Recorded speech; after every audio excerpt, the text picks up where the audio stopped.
This article was written by Nicolas Fantoni. Bug report attachments. Summary. What do you need to attach when submitting a bug report?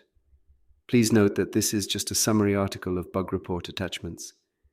To learn more about bug report attachment and our rules which we have, please visit our main bug report attachment article. Each bug must be documented with at least one attachment. Your attachments provides evidence that the bug occurs on your device, operating system, and/or browser.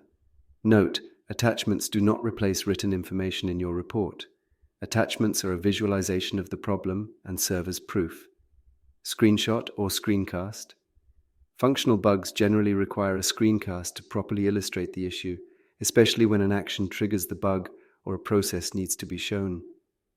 Screenshots are only suitable for static issues, such as problems with the graphical user interface, and are better than video for visualization. Content or visual issues can usually be documented with just a screenshot.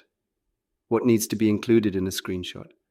The screenshot has to be in JPG or PNG file format. You should also highlight the bug on your screenshot. What needs to be included in a screencast?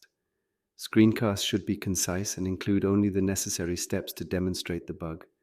Irrelevant steps, such as navigating the page where the bug occurs, can be left out. The last navigational step, the step that triggers the bug, and the bug itself are typically the only relevant steps to include.